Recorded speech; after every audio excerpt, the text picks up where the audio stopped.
So you'd be given the differential equations. Okay. Now you can learn as much as you want from this. You'll notice that in section 1.3, I actually gave you the solutions to all the problems. Okay, so 1.3, I gave you the solutions. So it's really up to you how much time you want to spend, looking over those solutions as examples on how differential equations could be used as mathematical models. Okay, so does anyone know, like, this differential equation here that I have written here? This is actually a differential equation that describes a spring mass system that has dampening and is driven by a force. And this is one differential equation that we're going to spend a lot of time on. We're going to spend time, we're first going to look at the differential equation where there's no dampening and no driven force. Then we'll look at the differential equation where we have dampening. And then we'll look at the differential equation where we have dampening and there's a driving force. And we'll also do it for RCL circuits. Now, I know a number of you might have had physics already and might have seen this differential equation before. Okay. All right, so this first chart here, all right, this is I've taken this right out of your book, where when we want to use differential equations as mathematical models, this is kind of like the overall process. And I'm going to show you with an example on basically with this process that you have certain assumptions, and then you express the assumptions in terms of a differential equation. You have a mathematical formulation. You solve the differential equation, you obtain solutions, and then you can make predictions of the model, graphs and so on. And then you could check with the known facts, and then if necessary, you make alternate assumptions. Okay, so let's do a couple of examples where we talk about population growth or decay, and many times when we look at population growth for a country, that we say at a certain time the growth rate, right? The growth rate is proportional to the total population. So our differential equation looks something like this, right? This is the growth rate, right? The population per unit time, that's our growth rate, and it's proportional to the number of people. So that makes sense. The more people you have, right? The more people you have, the faster you can grow, right? So you'd have some sort of constant, right? You'd have a constant. So, all right, so that's an assumption about population growth, but it doesn't take a lot of things into account that may actually be happening, right? In other words, this could be a very simple assumption of a population growth. Like maybe if we're talking about bacteria, this form of differential equations may work very well, okay? But also, in addition to people being born, people are dying. So we can make some additional assumptions, right? In other words, we can assume that we have a birth rate, right, that's proportional to a population where we're case of B, right? I'm using case of B here. This is the birth rate, and case of B is a positive number. That therefore my differential equation will include a term where this is the birth rate, right? Right. This is the this constant here is the constant for the constant of proportionality for the birth rate. And then we can also assume that, okay, people are not just going to be born, but people are also going to die, right? So we can have a death rate, and so here we have a constant of proportionality for a death rate. And then people can also be entering and leaving, right? Now, people entering and leaving, that's not necessarily going to be affected by how many people are already there, right? Right. The more people you have, the faster your population can grow, and also the more people you have, you can have it can be proportional to people dying off.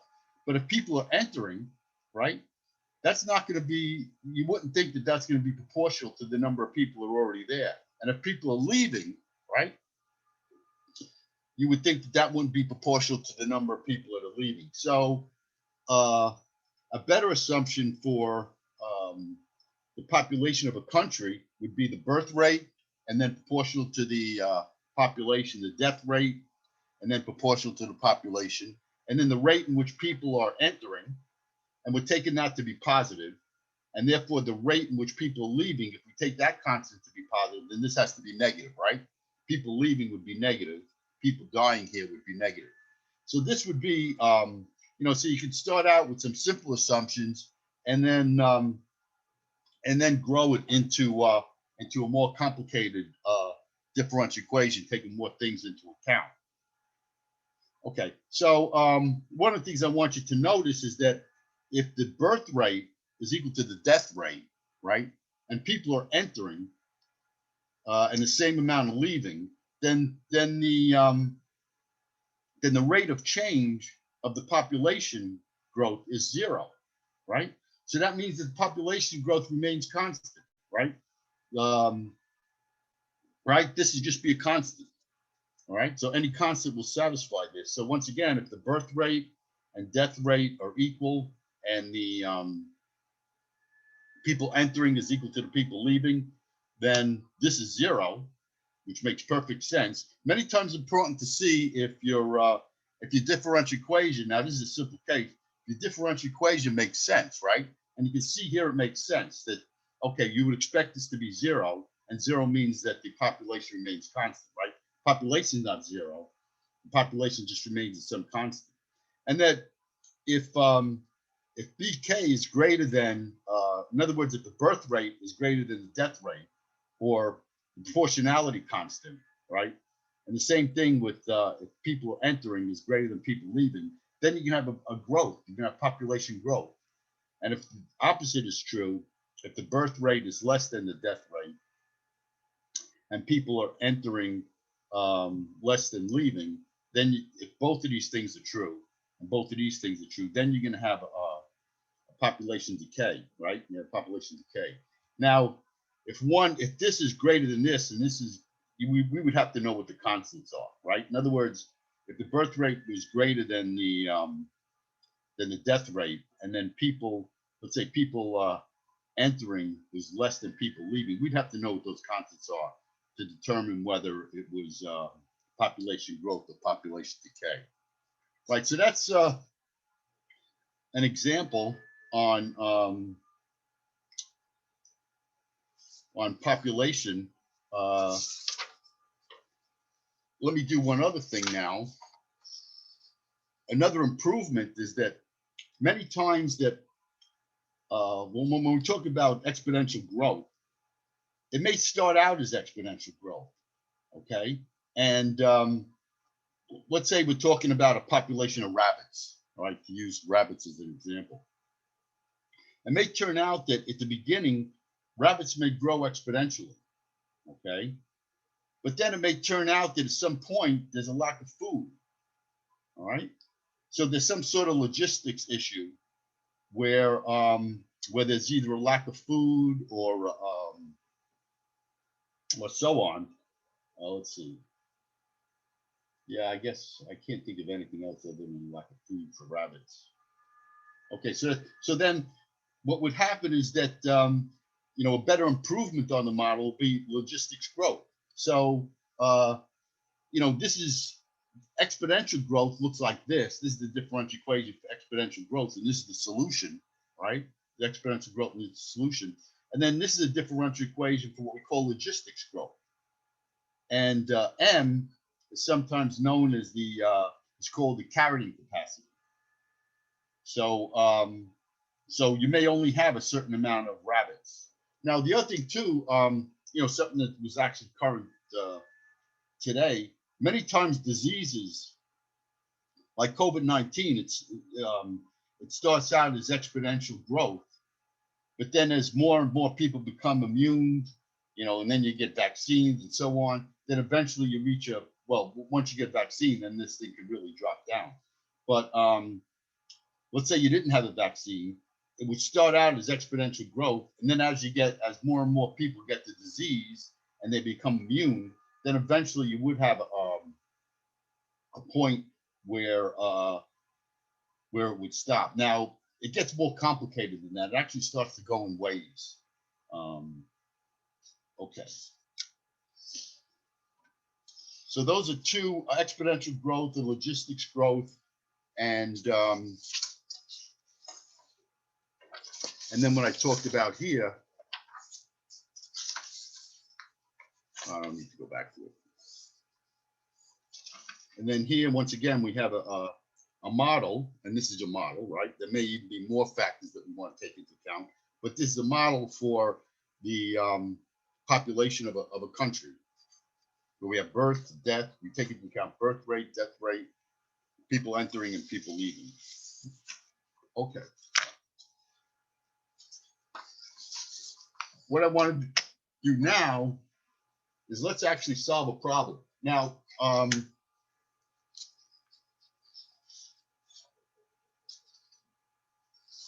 here's what I want to do. Let's just solve a simple problem first.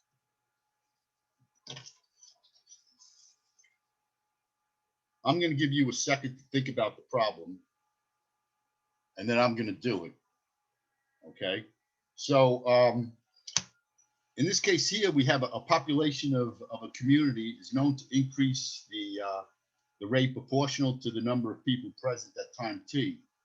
If the initial population is P0 and has doubled in 5 years, how long would it take to triple? All right. So I want to give you a second to see if you could write down the differential equation of this and solve it. Or maybe first write down the differential equation, but I'm going to solve this problem. But first, I want you to give it a try.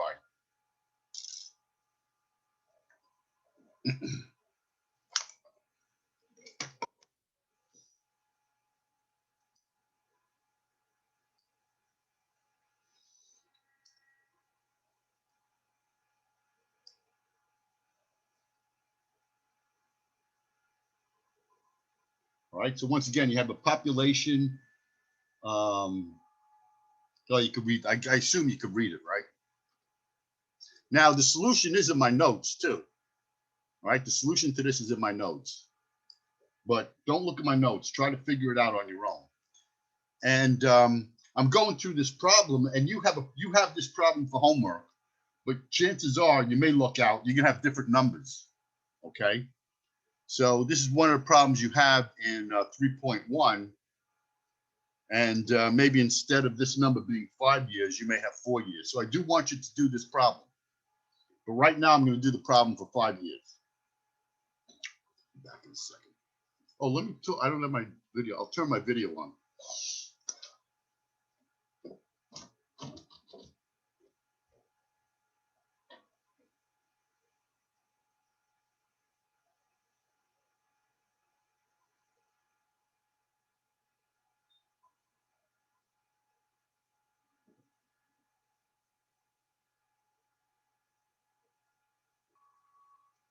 Okay.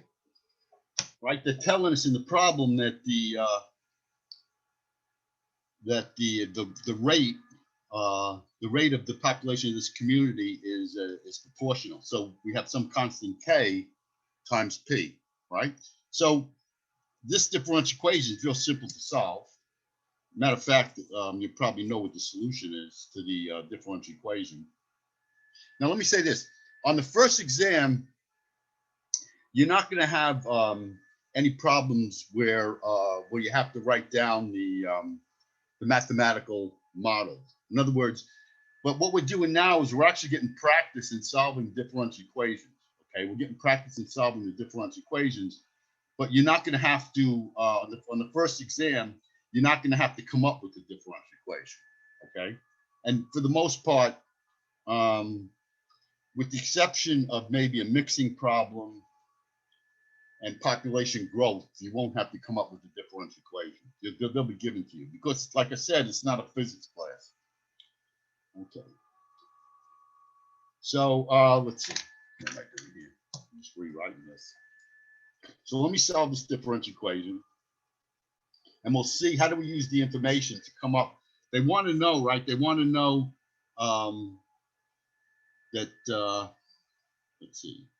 The initial population and it's doubled in 5 years. How long would it take to triple? Okay, so they want to know how long does it take to triple. So So first of all, let's get the solution to the differential equation.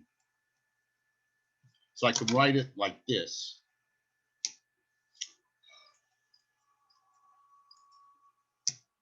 Oh, this is terrible.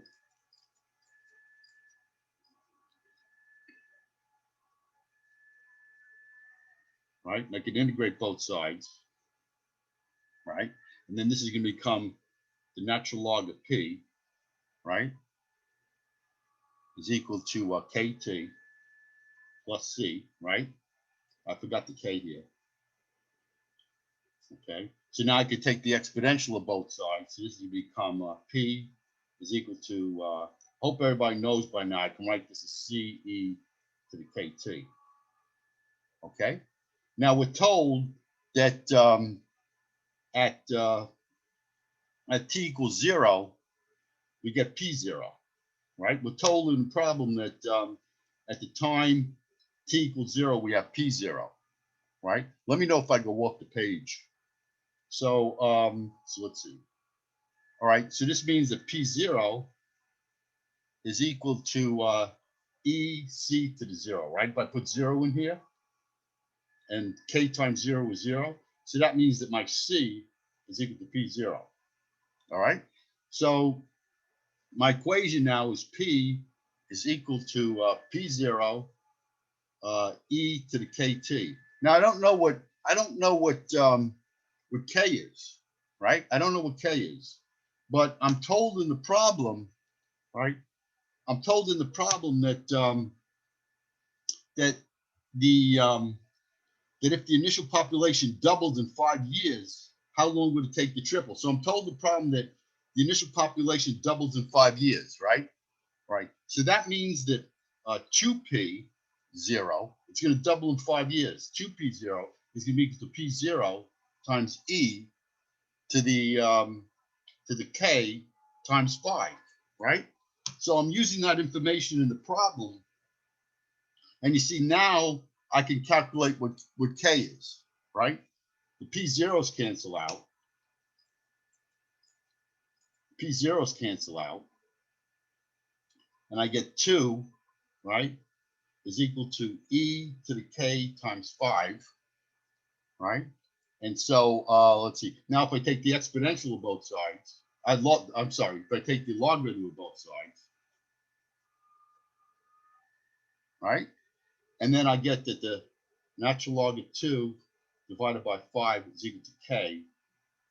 And I don't know, let's see what, hopefully I got that.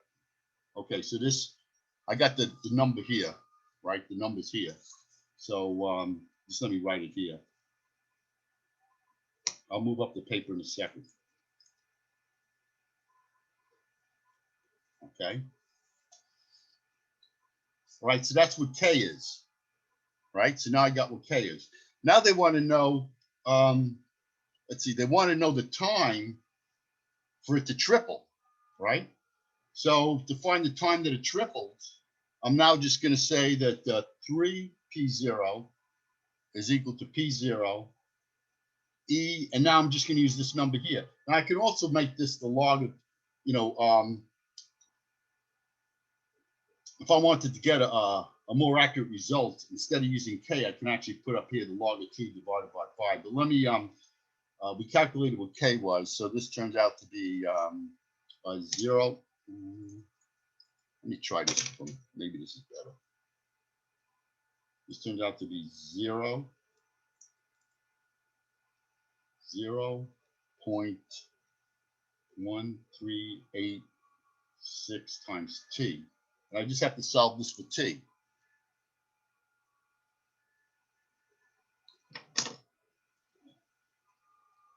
All right, so I have to solve this for T. So this cancels with this, right? And so now I get the, I can write this as the natural log of 3 is equal to, let's see, this would be 0.1386 times T. So then this would be the natural log of 3 divided by 0.186 is equal to T. So in this case here, T, let's see, Okay, so T turns out to be, I'm doing it without looking at my solution. So T turns out to be 7.9 years. Okay.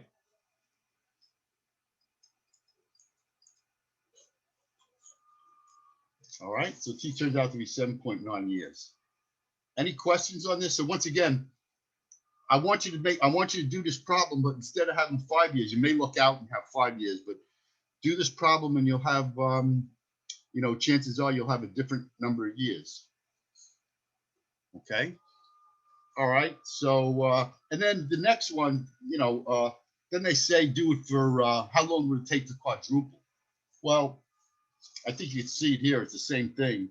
This would just be, if you wanted to quadruple now, right? This will just be 4 times that. I don't think I need to do this.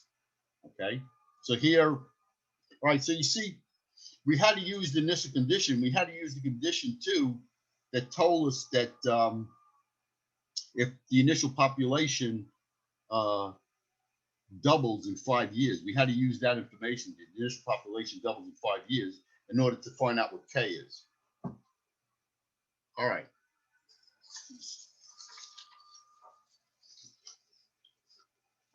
Okay. All right. Now, what I want to do now is another mathematical model called Newton's law of cooling. And so Newton came up with this law of cooling and warming, where the rate in which the temperature of a body changes is proportional to the difference between the temperature of the body and the temperature of the surrounding medium, or the ambient temperature. So this is the rate of change of the temperature. And what Newton came up with is that it's proportional to the difference. Okay, it's proportional to the difference between the temperature of the body and the surrounding media. So we have a proportionality constant here. Okay, so this is our differential equation that describes heating and cooling. Okay, this is differential equation that describes heating and cooling. How we doing on time?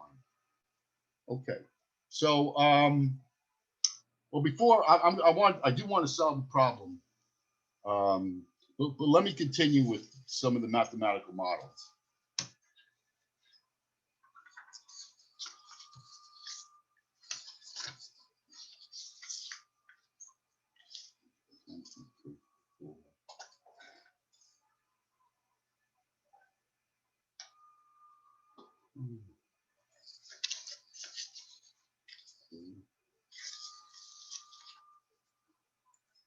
Oh.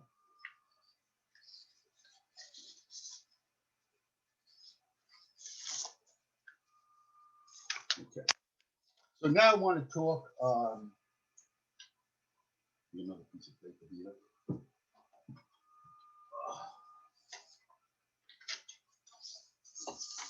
Talk about a spring mass system. And once again, if you understand the derivation, that's great. If you don't, I assume most of you have had physics, but we know that Newton's, let me do it this way. Newton's, this is Newton's second law, right? And that if I have a spring mass system, let's say I have a spring that's unstretched, right? I want to make it unstretched.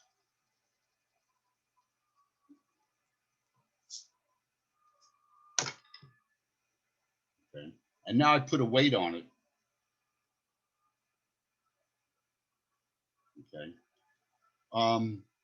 Hooke's law tells us that the force is equal to minus kx, right? And it's a restoring force. In other words, if you pull this down a distance x, the force is in the opposite direction. That's why we have this minus sign. I assume many of you have seen this in physics, right? That's why we got the minus sign. Okay. So now if I have a stretched spring, let's say I put a weight on it, okay, it's going to come to equilibrium, right? So you come to an equilibrium position where, let's say it stretches now, it's stretched now a distance s, right? So minus ks plus mg right? That's going to be equal to 0. It's come to an equilibrium position, right? It's going to be equal to 0. In other words, the weight, right? You have the weight, free body diagram. We got the weight, and then we got the force on the spring. It's up, right? It's in the opposite direction. So, so the net result is 0. But now if I displace this a distance x, right? If I displace this as distance x, once again, the force is in the opposite direction in which I displace it. So I end up with, I'll put that in even though it's 0, because this is the way your book does it. This is going to be equal to minus kx, right? Newton's second rule minus kx plus mg, right? Because I stretched it down, minus kx. And the reason for the minus sign, once again, here is that when I pull it down a distance x, right, the force is in the opposite direction. But this is 0. It's come to the equilibrium position. So this is 0. So my differential equation for a spring with no resistance is just this. And we're going to learn how to solve this differential equation. It turns out to solve this differential equation, this differential equation turns out to be simple to solve once you understand how to do it than some of the separable or integrating factor. We're going to learn that you need to know the quadratic equation. If you know the quadratic equation, you'll be able to solve this differential equation. Okay, so this would be a differential equation for what we call undamped harmonic motion, right? This would be undamped. Here's the differential equation here. It's undamped harmonic motion. Now, if I want to put a dampening factor in here, right, that would also have to be negative, right? The dampening factor is going to oppose the motion. This is F here, right? This is AM, right? So if I add a dampening factor, it's just going to be this. Hopefully everybody can see that if you add a dampening factor, and this is a problem, we're going to solve this differential equation with dampening, where the dampening is proportional to the velocity. Okay, so in other words, the dampening will be proportional to the first derivative. Okay, I hope I have that there. Yeah. Right. So, all right. So using Newton dot notation, I can write my differential equation like this: mx double dot plus beta dot plus x plus kx is equal to 0. All right. So this is a differential equation that describes a spring mass system with dampening. Then if I add a driving force, right? In other words, I'm going to have a force here that's actually driving this spring mass system, right? Some driving force here. Now we're going to get into this too when we do Laplace transforms. We're going to solve this problem first by the method of undetermined coefficients. Then we're also going to solve it by using Laplace transforms. And okay, so all right. So if I have a driving force, like I could have something like this now.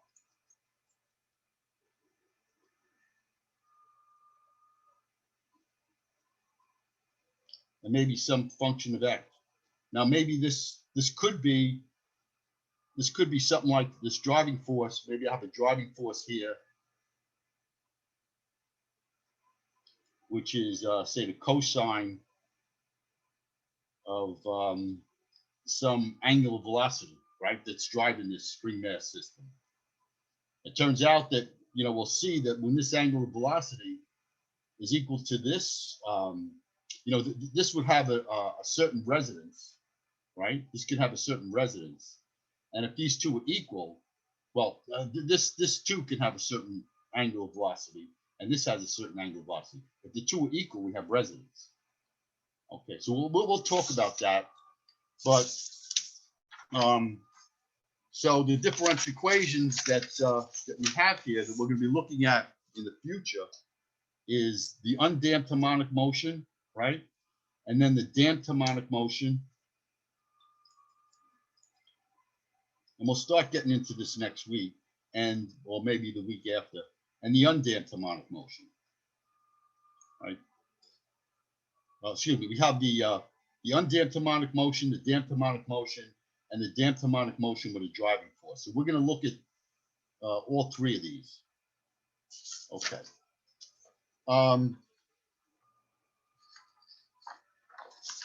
Right, the other thing I want to talk about, and if you've taken physics 2, you probably know that it turns out the mathematics for a spring mass system and an RCL circuit are exactly the same. Differential equations are exactly the same. So if I have there's what's known as Kirchhoff's law, right? That so let me draw it.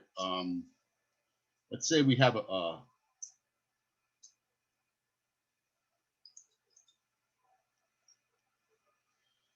coil.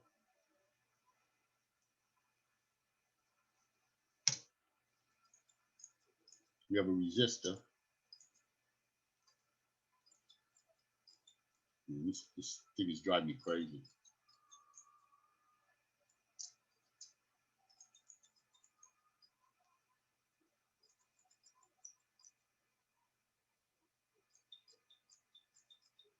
Yeah, just ran out of lead. Let's see, maybe this thing works better. Okay, let's say we have a resistor. That's supposed to be a resistor and a capacitor.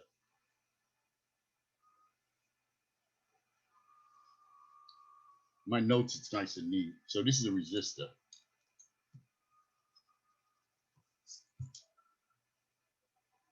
That the voltage drop across an inductor is given as I don't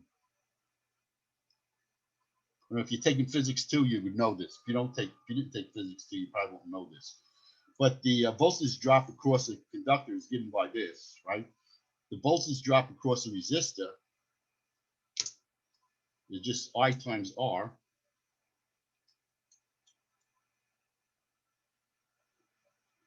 Right?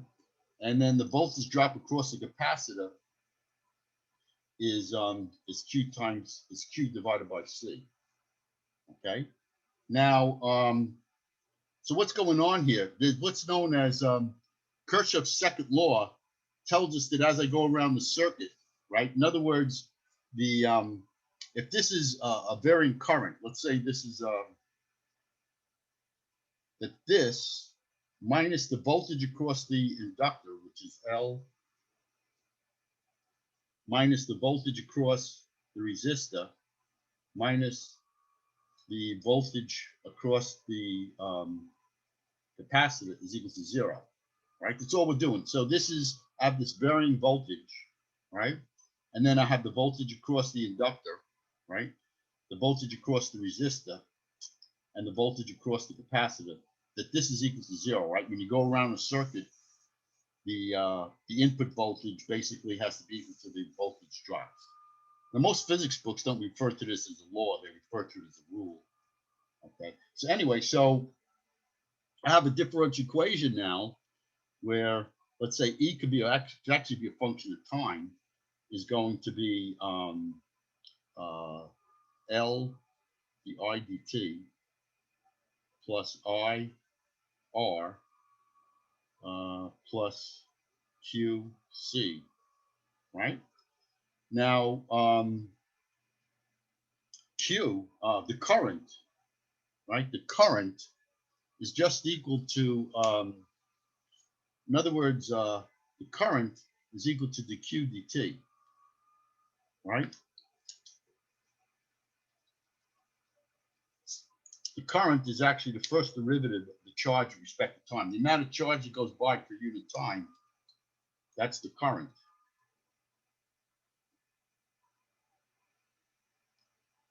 Right, that's the current. So, so therefore, the derivative of the current with respect to time, that's equal to the second derivative of the charge with respect to time. Right. So, so I can write this differential equation here as this would be the second derivative of the charge with respect to time. This is terrible. Plus, so now this would be the derivative of Q with respect to time times R plus Q. Okay. All right. So this is a differential equation that describes an RCL circuit. This is the charge as a function of time. And it turns out that this differential equation, from a mathematical point of view, this differential equation is exactly the same as a spring mass system. Okay, let's see. All right. Let me try something else. Oh, I hate that. I don't know if this is going to work any better.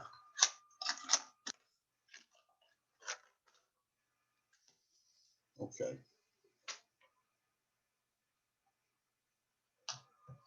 All right. So let me, we'll learn how to solve that type of differential equation. Let's talk about, if we have a mixing type problem. Okay. So, let's see. I actually want to do, I guess I won't get to it today. Maybe I'll get to it tomorrow. I actually will do a mixing problem for you that's a little bit more complicated than this one. So let me just talk about this one. And then I'm going to do one. I'll probably get to it tomorrow. I'm not going to get to it today. I'll do one tomorrow where the flow rates are different going in and out. Okay. But anyway, in a mixing problem, okay, so we have a tank that contains 50 gallons of pure water, right? And we're starting at some time t. The brine contains 2 pounds of dissolved salt per unit gallon, flows into the tank at a rate of 3 gallons per minute. Okay.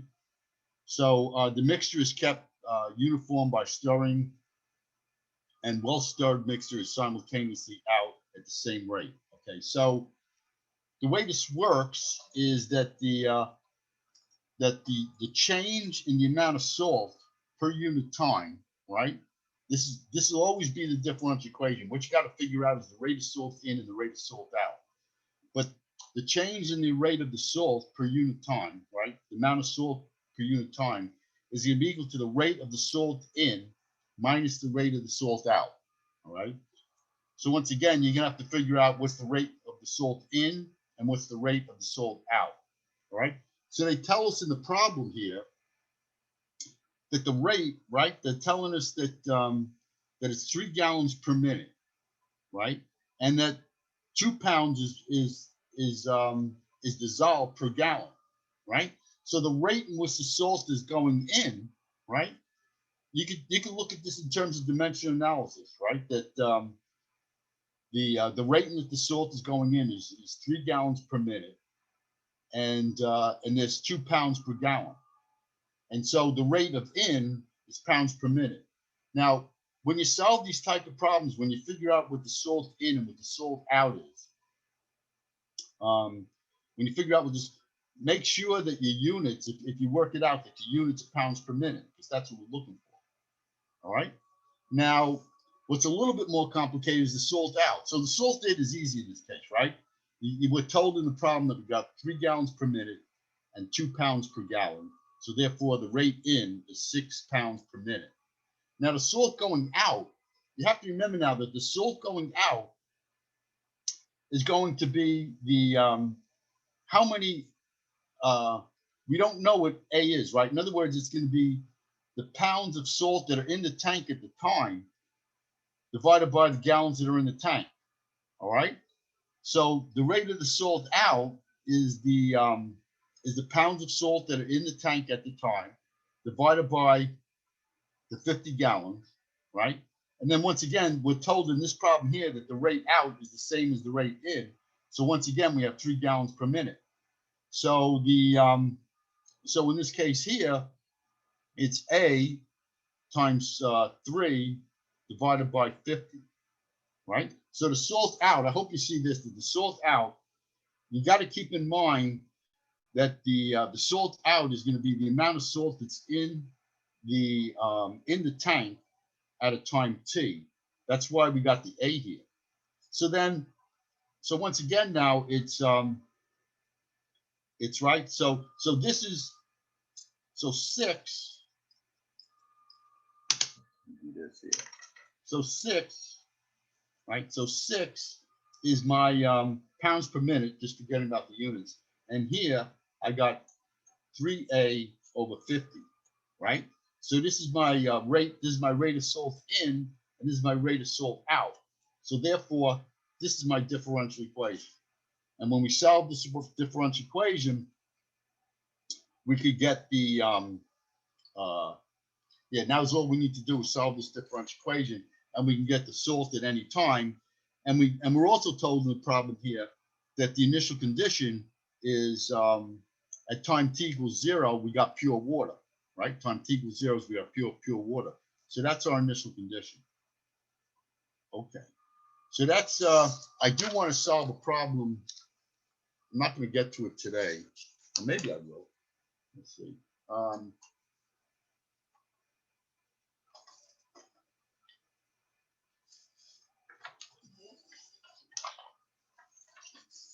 I'll go through this problem. If I don't get to it today, I'll go through this problem tomorrow. Now, in this problem here, it's more complicated because the rate in is different than the rate out. So I'll show you how we deal with that. All right. But once again, you have this as a Weber-Sign problem. So I want you to do this as the Weber-Sign problem. All right. But instead, you can have different numbers. All right. So you do need to do this as a Weber-Sign problem with the different numbers. Okay. So where are we now? What did I just do? Okay.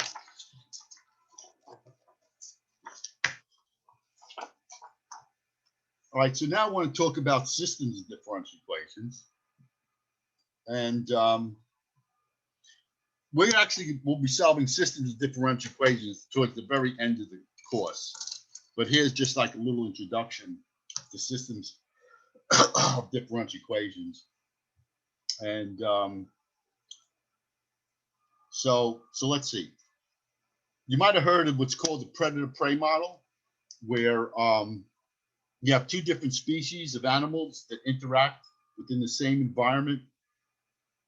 And suppose further that the first species only eats vegetables and the second species eats the first species. So this is sometimes referred to as the fox and the rabbits. Or in other words, one species is a predator and the other is a prey. For example, wolves hunt grass-eating calibo, and the snowy owl pursues the Arctic rodent called, I don't know, whatever. And foxes hunt rabbits. Okay. So, all right. So your book actually uses X and Y. So I'm going to use R and F for rabbits and foxes. All right. So when you think about this, the first thing to think about is that if you have an environment where there are no foxes, right, we can model a population of the rabbits as this, right? In other words, the more rabbits I have, there'll be some constant. The population growth will be proportional to the number of rabbits. So the rabbits can continue to reproduce and not worry about being killed or eaten by foxes. So that's the first assumption. See, when you use differential equations, when you want to develop mathematical models for differential equations, you start out simple and you make it more complicated. So the first thing, once again, is we don't worry about the foxes, and we just think that that the rabbits could just reproduce and not worry about being killed. So A, once again, is a constant that's greater than 0. So now next we think about an environment where there are no rabbits, then we can model a population of foxes, right? So there are no rabbits, but remember now in our model is that the foxes, for food, they need to eat the rabbits, right? So the foxes have a lack of food in their population, so it would decrease, right? And once again, we're taking the constants to be positive. So the population of rabbits, the population of foxes, if there are no rabbits, you can have this minus sign, right? The populations go down because there's no food. Once again, we're assuming an environment where there are no foxes for the rabbits, and now there are no rabbits for the foxes. So the foxes are going to die off, and the rabbits are going to grow without bound. Okay, so now we take into account an environment where the rabbits and the foxes coexist. So if the rabbits and the foxes coexist, there's going to be an interaction between the rabbits and the foxes, where the foxes kill and eat some of the rabbits. So then we have this interaction between the rabbits and the foxes, but this is going to decrease the number of rabbits, right? Because the rabbits are going to get killed because they're getting be eaten by the foxes. So now our differential equation becomes some constant times the population of rabbits plus another constant, and then the interaction between the rabbits and the foxes. Okay. And then the same thing true is that now when we have an interaction with the rabbits and the foxes, where the foxes and the populations can grow. Okay. So now here we have an interaction here where between the foxes and the rabbits, where now the foxes population can grow because it could eat the rabbits. So that would make this a positive sign. All right. So this is actually a famous mathematical model. It's got a special name. I don't remember. It begins with a V. Okay. So this is what's known as the predator-prey model. Okay. And so the differential equation for a predator-prey model looks like this, right? Where R is the rabbits and F is the foxes, the number of foxes. Okay. So you see you have a system. We have a system of differential equations. We have a system of two differential equations. Now, in the past, I've given a problem on an exam where basically I gave you the differential equations. I can't give a problem like this on an exam that's open book. So your exam is going to be open book. But in the past, where it was closed book, I would give a problem and I'll give you this differential equation and this differential equation, and you'd have to tell me which differential equation is modeling the predator and which differential equation is modeling the prey. So you can see this differential equation here is modeling the predator, the prey, excuse me. This differential equation here is modeling the prey. So this is the rabbits, right? And this differential equation is modeling the predator, which is the foxes. So if I give you a problem like that on this exam, you would just look here and you'll be able to get the answer. So, I don't give a problem like that when you have an open book exam. Okay, so another type of system of differential equations is when you have two different species or animals that are occupying the same, ecosystem, but not as predators and prey, but they're competing for resources, right?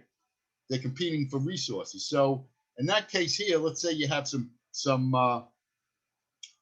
animal X and animal Y, right? If they're not competing, then they'll just grow exponentially, right? They'll just grow exponentially if they're not competing. However, if they're competing, okay, then Y is going to be taking resources away from X. So that's why there's this minus sign here, right?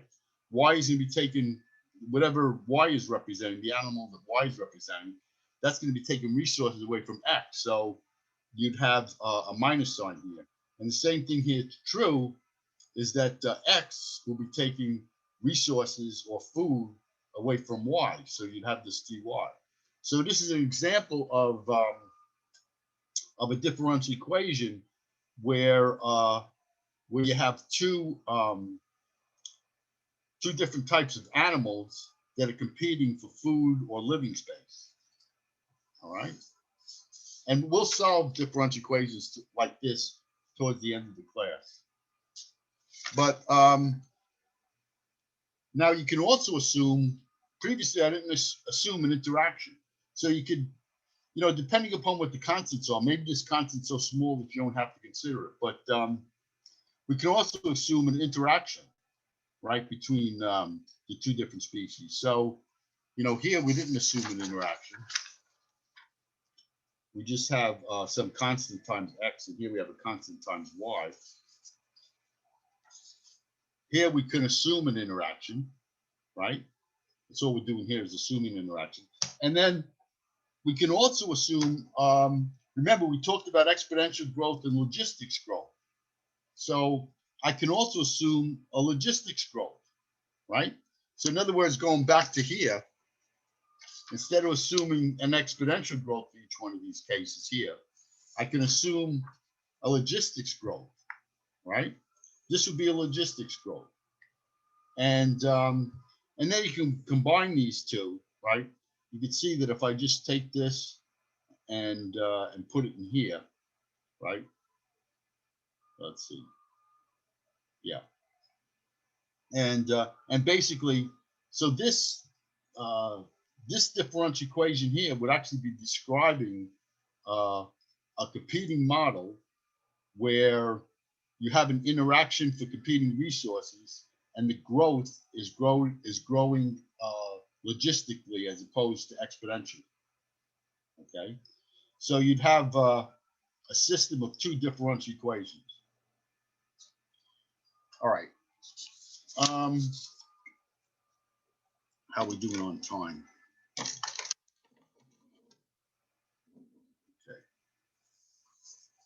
You know, differential equations for people that are going into engineering and physics, it's probably the most important subject you could possibly take, in my opinion.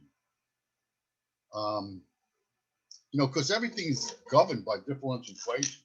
And, you know, we're not going to do any of these differential equations, but these are actually three of my favorite differential equations. One is the Schrodinger wave equation. And basically, all the chemistry is based on this equation. You know, in chemistry, you learn all these particular rules. Like, for example, in chemistry, you learn about the principal quantum number, right? You know, you learn about the principal quantum number and the fact that the, I don't know, if you don't take chemistry, you don't worry about this. But you know that the angular L is equal to, could be up to n-1, right? And then you have the magnetic quantum number, right? And this is, this goes from L to plus L, right? So in other words, if L is 2, this could be -2, -1, 0, 1, 2, right? So all that electronic configuration, and then that leads to all the chemistry that comes from this differential equation here. Now this H here, this is what's called the Hamiltonian. This could be very, very complicated, but nevertheless, when you solve, say for example, if you wanted to solve this differential equation for the hydrogen atom, you would get all the energy levels. So what I'm just letting you know is that I'm stressing the fact that differential equations are really, it's, as far as applied math is concerned, it's got to be one of the most useful concepts in applied mathematics, is solving differential equations and applying them to real world situations. It just absolutely amazes me all the time that, you know, since I know how to solve this differential equation, for example, the hydrogen atom, and how I can get all the energy levels and get all the orbitals. You know, when you take chemistry, you learn about the orbitals, right? And you learn about their shapes. But that all comes from solving a partial differential equation. Then you end up breaking down into ordinary differential equations. And it turns out that these constants turn out to be separation constants in the differential equations. It's absolutely amazing how the mathematics works into the chemistry and the physics. So this is my third favorite equation. My second favorite equation is Einstein's field equation.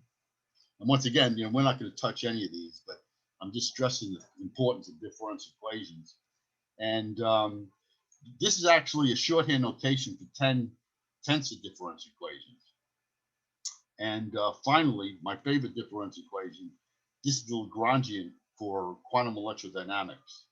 And if you've taken physics, you might have heard of Maxwell's equations. Well, Maxwell's equations are built into this. One of the reasons why this is my favorite is that I claim that 99% of our technology is based on this equation. In other words, buried in this equation is all the internet, how your cell phone works. Believe it or not, it's all buried in this equation. Now, you wouldn't, if you were designing a cell phone or an internet tower, you certainly would not start with this differential equation, right? You would never start with this differential equation. But nevertheless, at the most fundamental level, it's all in here. And so I actually can't think of any of our technology where this equation doesn't play a role. You know, even if you generate electricity using nuclear power, eventually you turn turbines to generate electricity. So this is really the most fundamental equation. Okay, and it's the Lagrangian for quantum electrodynamics. All right, that's enough with that. Unfortunately, basically this equation is like advanced undergraduate level. These two equations, working with these two equations, kind of graduate level. Okay, so we're definitely not going to touch those, but I just want to stress the importance of differential equations as you continue. I assume that most of you are going to go on to get 4-year degrees, and maybe some of you go on to get master's degrees and PhDs. So, okay, so let's see. So where are we? All right. So let's get some.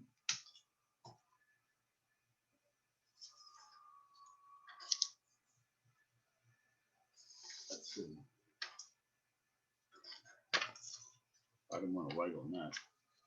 All right. So let me do a Newton's cooling problem.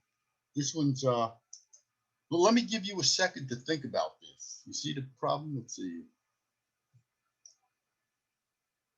You have to use what you're told in the problem to let's see.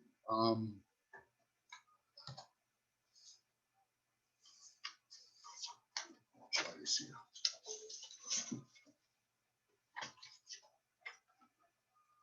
Okay. Why don't you let me give you a minute to think about this problem, and then I'm going to go ahead and solve it. I'll get you started though. Let's see.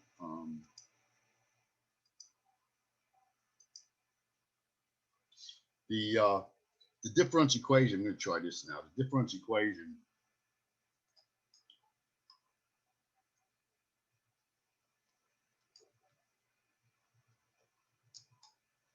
Okay, so that's the first thing you have to do is solve that differential equation, and then use the what you're told in the problem to figure out what the constants are, right?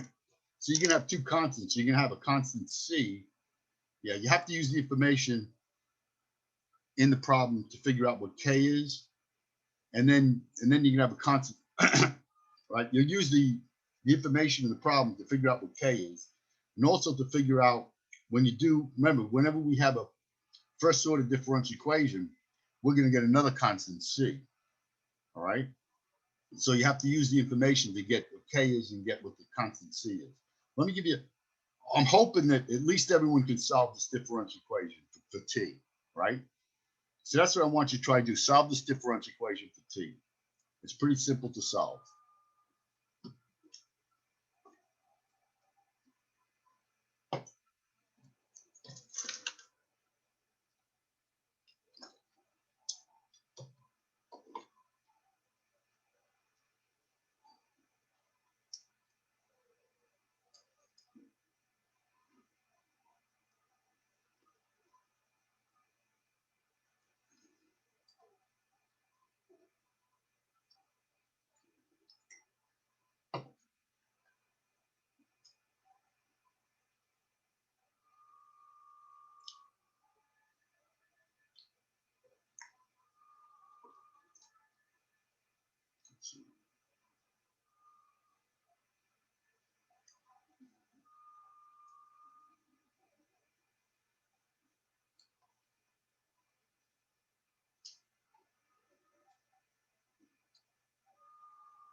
All right, let me go ahead and maybe you didn't finish it, but hopefully you got the solution for t. So so the first thing, right, this is a separable differential equation. So I can write this like this. I'm going to leave the k here. I'm going to write this as k minus tm is equal to k dt, right? Okay, so now I just integrate both sides, right? Now this is going to be, oh, this is t. So this is going to be the natural log, right? This integral is going to be the natural log. I'm not going to worry about it. Strictly speaking, we should put the absolute value, but it's not going to make a difference. Right? This is the natural log, and then here I'm going to get k times t plus c. All right? Then I'm going to take the exponential of both sides.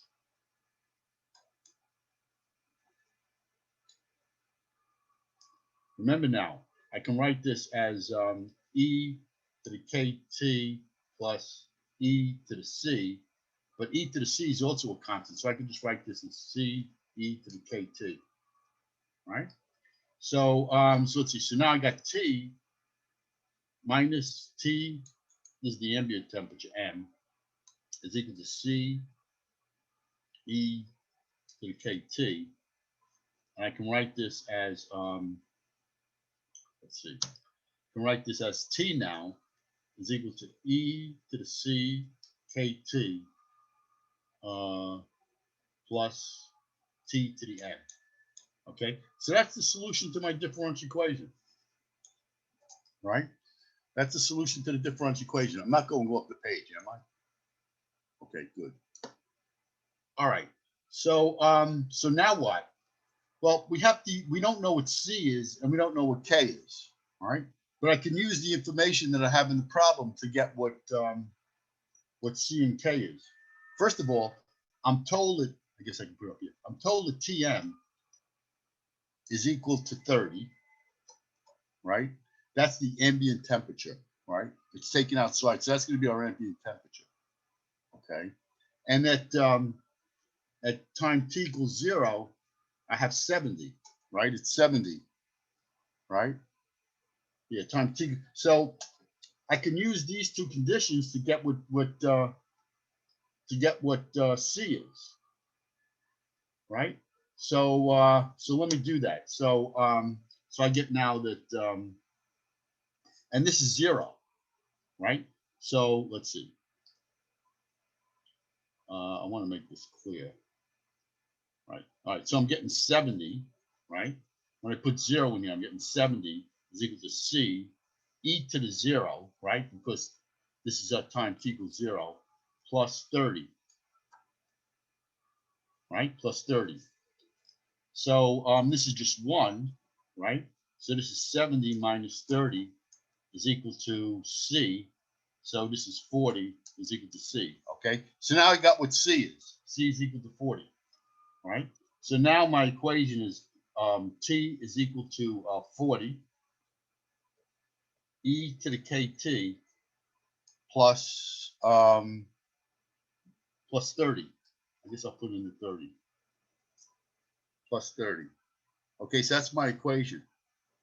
Now, what else am I told? Okay. Now, I'm also told that at time t is equal to 1/2, right? I'm told t is equal to 1/2. Yeah. That t then is equal to 50. So now I can use this information, right? I can use this information. When t is equal to a half a minute, is it half a minute? Yeah, when t is equal to half a minute, then this is equal to 50. All right. So let me let's see. So I got now 50 is equal to 40 e to the k, which I don't know, times 1/2 plus 30, right? So this is going to be 20, right? This is going to be 20 is equal to 40 e to the k times 1/2. So let's see. So this is going to become 1/2, right? This will become 1/2 is equal to e to the k times 1/2. Let's see. I'm going to put this up here now. Okay. Hopefully you can see what I'm writing. Okay. So now if I take the log of both sides, right? I got this. Well, let me rewrite this. Let me rewrite this up here. I got this.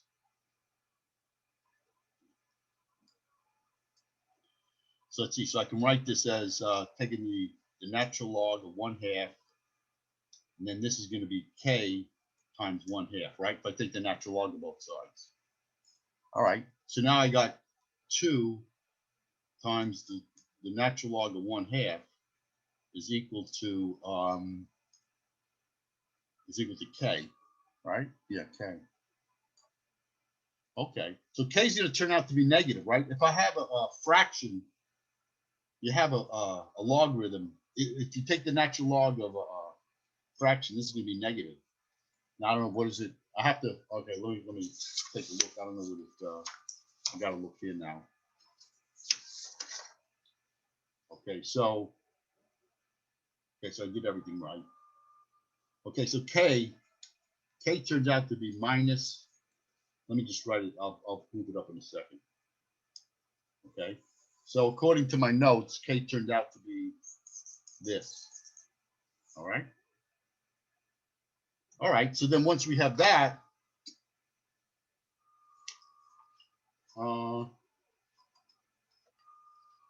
get another sheet of paper.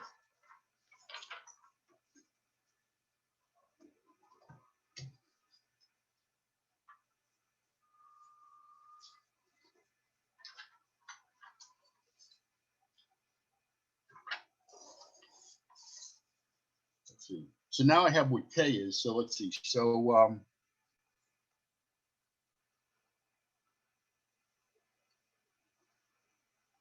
okay, so my equation, yeah, so here's my equation now. My equation, t is a function of time, right? T is a function of time. Is going to be the 40. I have the 40. And then it's e to the minus, we calculated what k was, 1.8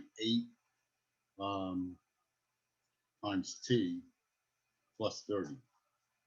Okay, so that's it. But let's see. So they want us now to find out after 1 minute, right? Yeah. So now we just put 1 in here. Right, put 1 in here. And when you put 1 in here,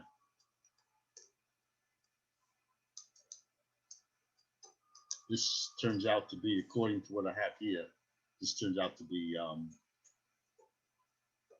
guess I use Desmos. Okay, so that's the answer. That's the correct answer. Then how long would it take to reach 35 degrees? Well, if I want to know how long it would take to reach 35 degrees, let's see, how much time do we have? We have time for another problem. How long would it take to reach 35 degrees? Well, let's see.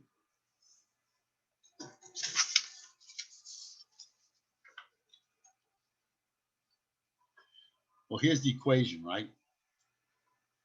Let me write it again.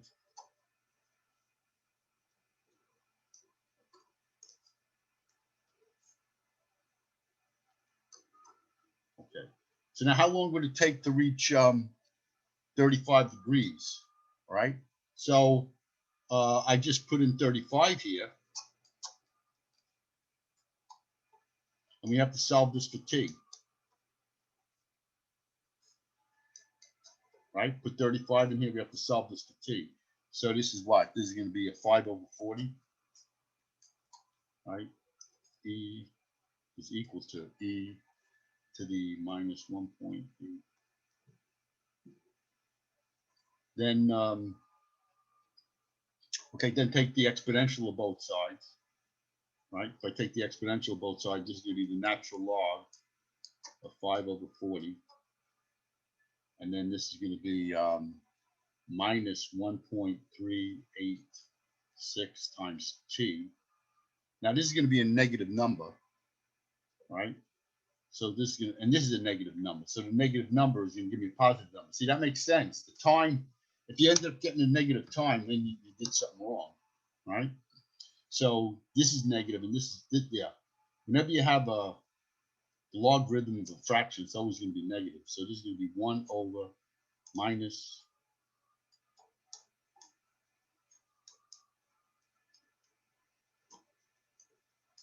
Okay, so that's what t is equal to. So t is equal to 1 over this, the natural log of 5 over 40. And I don't know what that comes out to be. Okay, so let's see. Okay, so that's what I have in my notes here. And t turns out to be 1.5, and that's what the answer t has.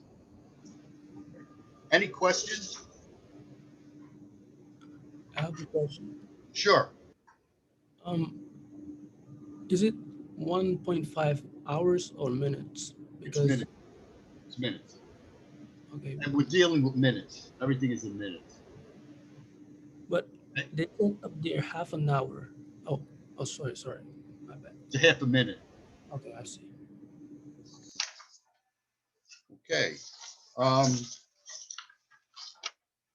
don't know if I want to start another problem. Well, let me talk about the exam. And then if there are any questions, we're actually making good progress. Um, but I hope you're understanding what's going on. Once again, I understand that this is not a course in physics or a course in electrical engineering. Um, so you're not going to be really held responsible to, with the exception of maybe some population growth and some mixture problems, you'll be given the differential equation that you have to solve.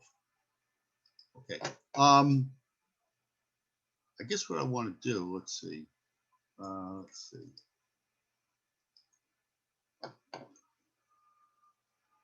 Okay, so what I did today, well, first of all, let me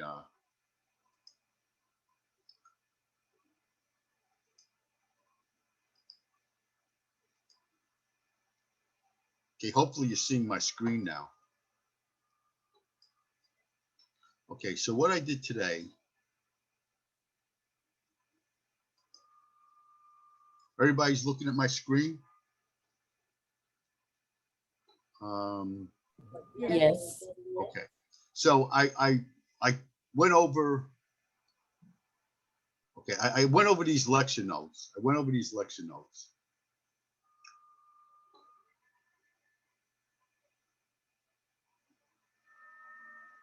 Okay, so these are the lecture notes I went over where we talked about population, an RCL circuit, a mixing problem.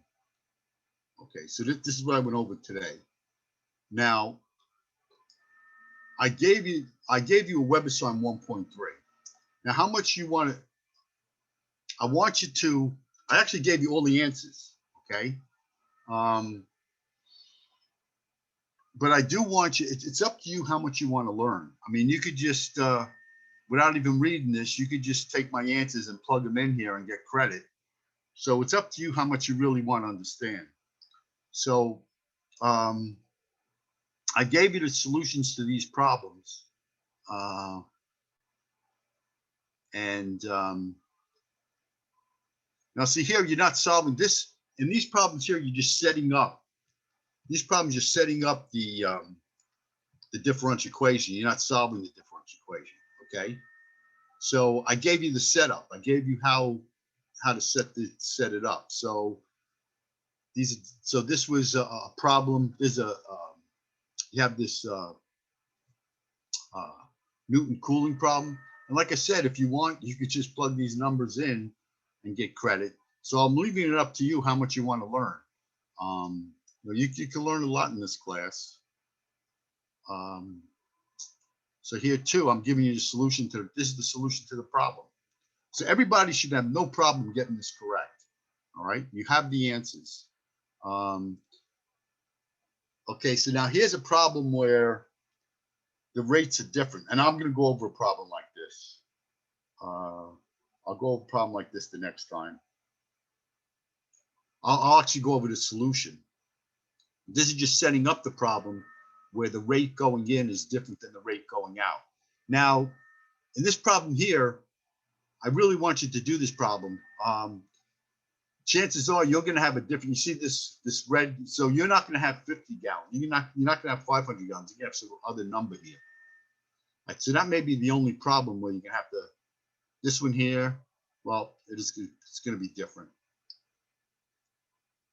This one here is exactly the same. You know, there's no red number. And here there's no red number. But I do want you to try to understand these problems. Okay. Like I said, it's not a class in physics. But the one where you may have to do a little bit of work is this one, because you're going to have a different radius. You may look out and have 6 inches. You see here it's 6 inches. You may look out and have 6 inches, but chances are you're going to have a different radius. And here too, you're not going to have 500 gallons or 4 pounds per gallon. You'll probably have something different.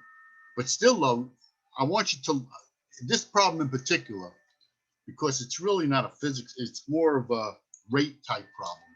I really want you to try to understand this, okay? And I am going to do a problem like this the next time. And there's a good chance you'll have a problem like this on the second exam, not the first exam, but on the second exam. Okay. So now, okay, so now when we go to week 2, let me go to week 2 for a second. And I am going to spend more time going on these problems. So I have, I assign you problems on linear models, okay? And it turns out I picked the harder problems. Now, one of the problems I did solve today, which was actually easy, I solved this problem today. So, and we solved this problem today, okay? I'm going to solve this problem for you probably tomorrow. And see, it's a longer problem. And probably this problem tomorrow. Okay, so I'll probably look at those. And then also there's, so that's linear, and then this is nonlinear models. Okay. Once again, you have more problems. I picked the harder problems. I picked a sample problem and some of the harder problems to solve. But you have other problems which I didn't solve that you have to try to solve. I will go over this one. This is a chemical reaction problem. Probably will go over that one. See, it's a pretty long problem. And then this is, yeah, this is a nonlinear problem that has to do with, it's nonlinear and it's free fall. Okay. All right. Let me just spend a couple of minutes talking about the exam. If you go now, I want to spend a couple of minutes just talking about the exam. That tomorrow, if you have any questions, what is the exam going to cover? Okay. The exam's going to cover where you can have a differential equation. You know, we solve problems like this, and you have to find the critical points. So it's going to be the autonomous differential equation. You have to find the critical points, right? There's a video on this, right? And you're going to have to draw the phase portrait diagram and predict the behavior of the solutions. So there's plenty of examples in the notes, right? And you also have the video. And once again, it's open book. All right. So that's one problem. The second problem is determine the region in the XY plane where you have a unique solution, right? So I'm going to give you a differential equation, and you're going to have to use the test for a unique solution, right? And then find an explicit solution to a differential equation using the method of separation of variables. And then find an explicit solution to initial value problem using separation of variables. Then solve a first order differential equations using an integration factor. Okay, now this one is predict the solution to a differential equation with the different initial conditions using a direction field. So if you haven't downloaded MATLAB, make sure you download MATLAB. And with MATLAB, I'm actually going to give you the script. Okay, I'm going to give you the script. So you're just going to have to type it into MATLAB. And then MATLAB, because I want you to start getting some experience with MATLAB. And then MATLAB will generate the direction field for you. Okay. And then I'm going to give you initial conditions. And then based on the initial conditions, you're going to have to hand draw. So what you're going to do is you're going to generate the direction fields using MATLAB, right? Take a picture of it with your cell phone or print it out. And then you're going to hand draw what the solution to the differential equations are for given initial conditions. Okay. And then there's an Euler-Method's problem, and then determine whether a differential equation is linear or nonlinear. And the Euler's Method's problem, it's a short problem that I just want you to do by hand. If you want to use MATLAB or I'm okay with that. But I just want to make sure, I just want you to show me that you know how to, you understand Euler's method. Okay. So you can think about these problems, and if you have any questions tomorrow, you know, we could discuss it. All right. I guess the one I'm most concerned about is maybe I could do one thing here. 26.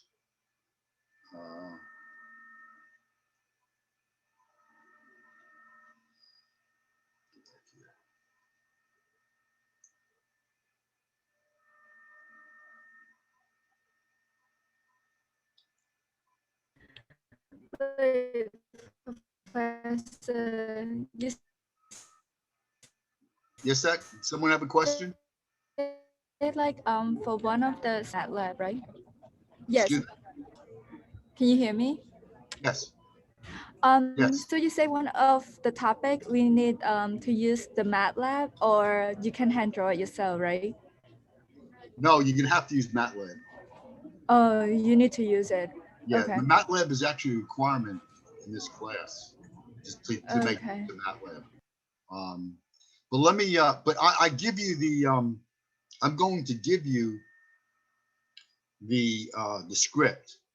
Okay. Let's see. I want to try to find something here.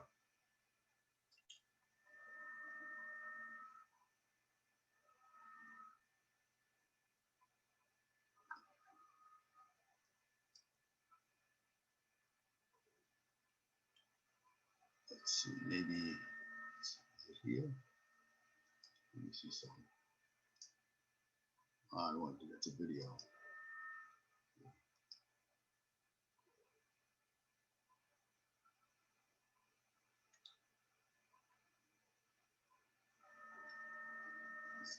See, it's going to be a problem like this where you're going to draw the direction field, right? MATLAB is going to draw it. See, you're not going to have the time to draw all these little arrows by hand, okay?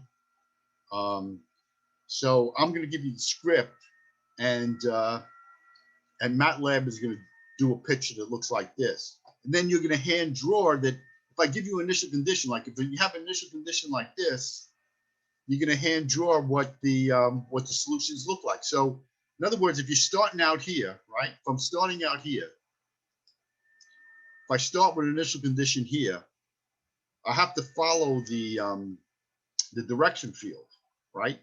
So when you start here, it's going to look something like this. If I start here, if I start with initial, so I'm going to give you the initial condition, and you're just going to hand draw. So once again, you're going to make the direction field, and then I'm going to tell you a certain point where y is equal to 0 and y is equal to 0.1 or something. So you're going to have to think about the phase portrait diagram and then draw the lines. Okay, so it's just going to be just like this. All right, but I'm going to give you the direction. I'm going to give you the code for the script to generate the direction field. Okay.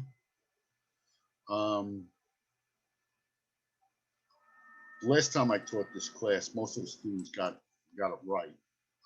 So you need to make sure. So I just want to make sure that you understand that you have to use MATLAB in the first homework, the first exam. let's see, maybe I could, let me just find something here.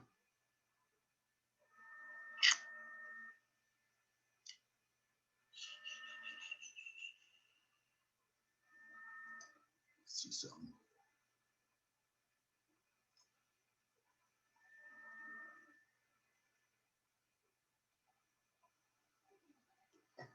I don't know if I want to do that. Let's see. I'm actually going to show you one of the exam problems.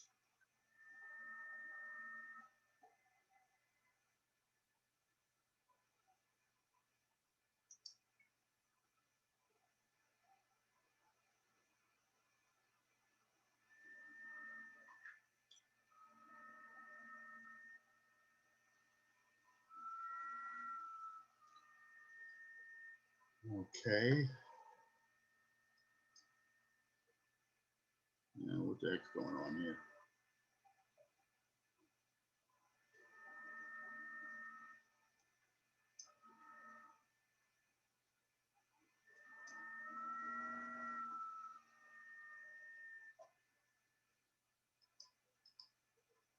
Okay.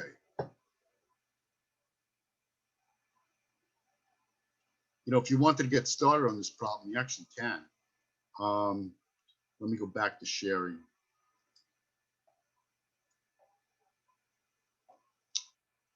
Okay. I stopped sharing, right?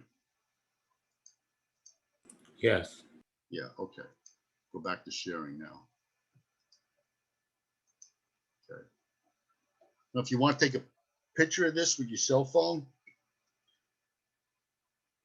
So this is one of your problems. This is problem number 6. So you can use MATLAB to generate the direction field for the following autonomous differential equation. This is autonomous differential. And this is the code right here. So this is going to generate the direction field. And then there's all I want you to do is I want you to estimate this, draw the solution for these different initial conditions. All right.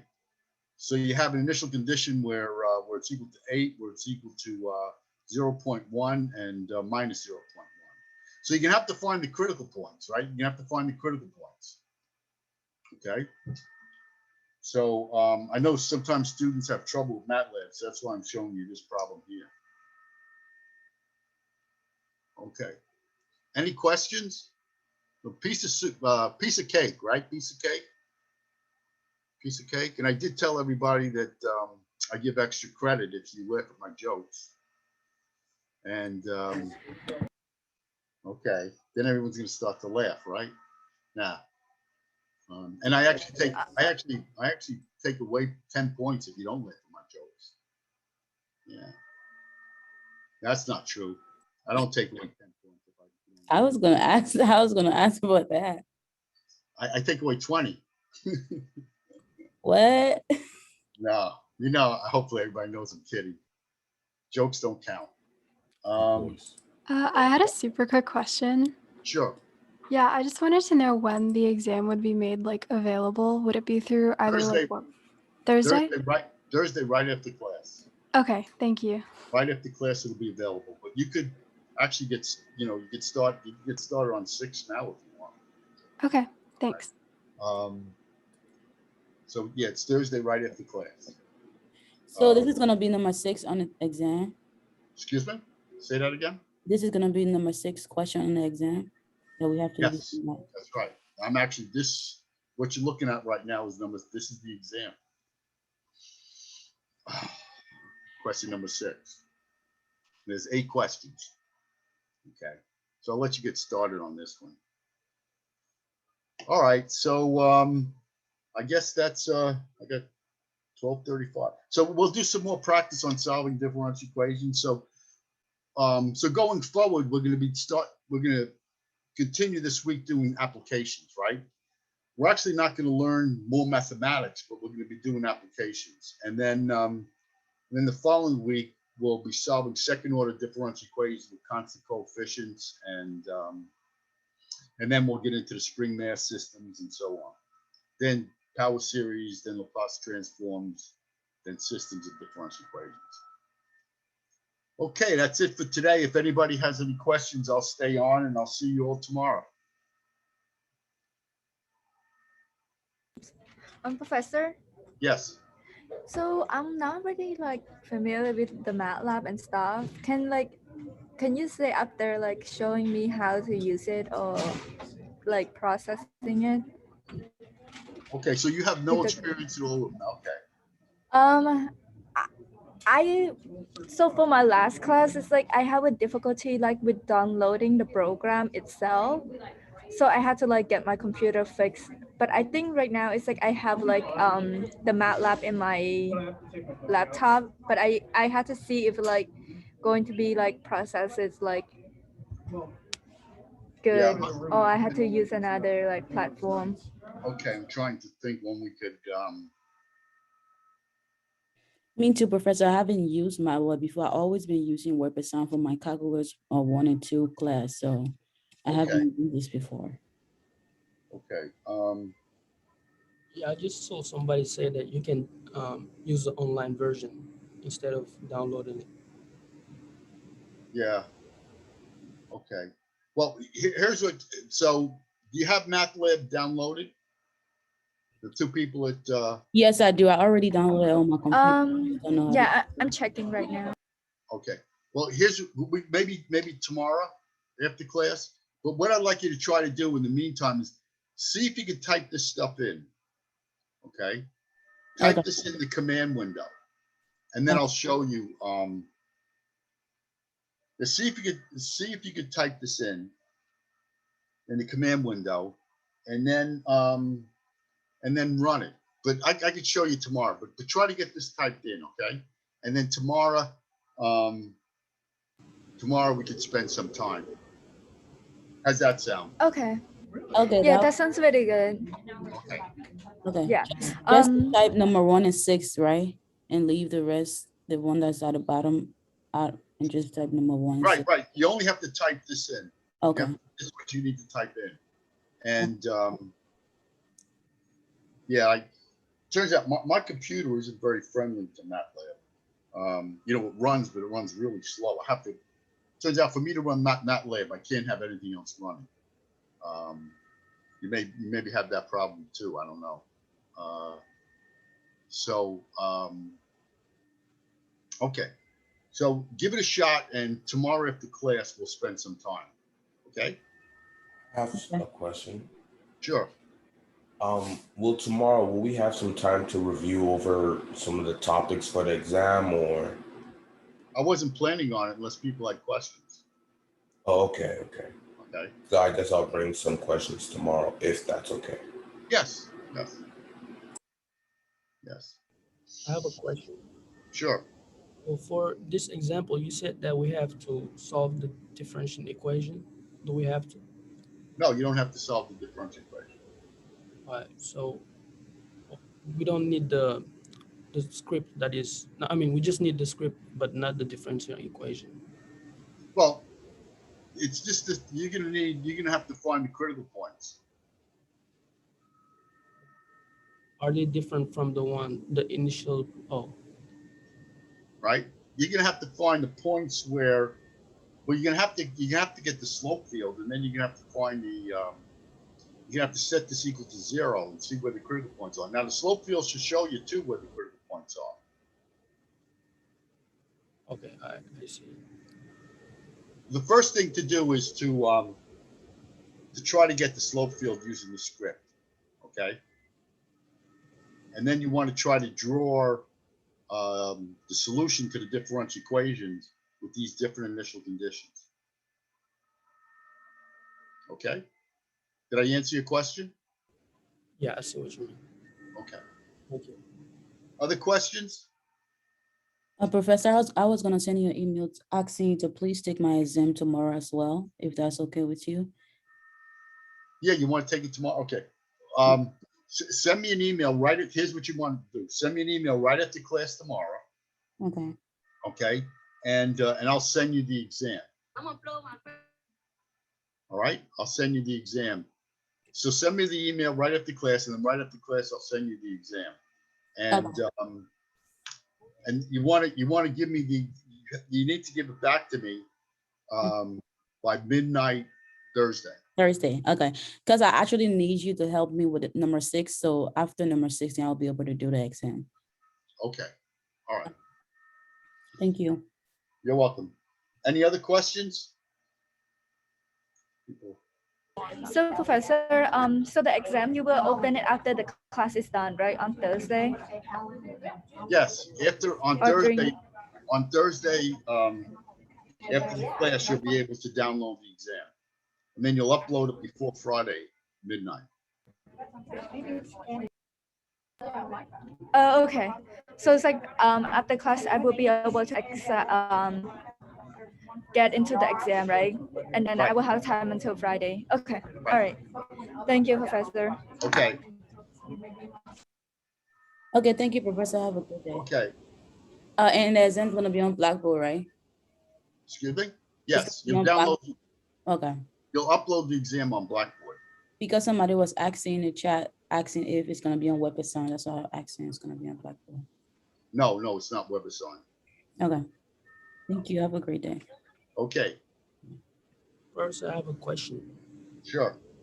How we get the length of the vector for question number 6? No, you don't, you just need to type in that, you just need to type that in. Oh, okay. When you type that in, it's actually calculating the length of the vector. Okay.